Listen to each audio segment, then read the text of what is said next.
ঢাকার মূল সড়কে আর চলবে না অবৈধ ব্যাটারি চালিত অটোরিকশা। যানজট কমানো, সড়কে শৃঙ্খলা ফেরানো এবং বিদ্যুৎ অপচয় বন্ধ করতে এই বড় সিদ্ধান্ত নিল ঢাকা উত্তর সিটি কর্পোরেশন। রাজধানীর অলিগলি থেকে শুরু করে প্রধান সড়ক প্রতিদিনের যানজটে বড় ভূমিকা রাখছে ব্যাটারি চালিত অটোরিকশা। অধিকাংশ রিকশারই নেই বৈধ অনুমোদন বা রেজিস্ট্রেশন, ফলে দুর্ঘটনার শিকার হলে নেই জবাবদিহি। তুলনামূলক কম খরচে চললেও এই বাহনগুলোর পেছনে লুকিয়ে আছে আরো ভয়ঙ্কর বিপদ।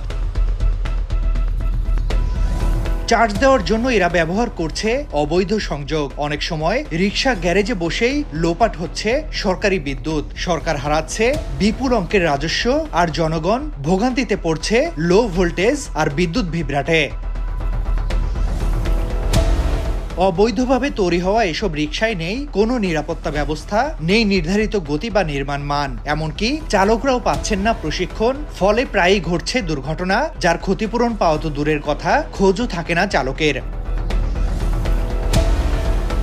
এই বিশৃঙ্খল পরিস্থিতির অবসানে মঙ্গলবার এক উচ্চ পর্যায়ের সভায় বড় সিদ্ধান্ত নিল ঢাকা উত্তর সিটি কর্পোরেশন। সভায় জানানো হয়, ঢাকার মূল সড়কে আর চলবে না ব্যাটারি চালিত রিকশা, শুধু অভ্যন্তরীণ সড়কে চলবে অনুমোদিত স্ট্যান্ডার্ড মডেলের ই রিকশা।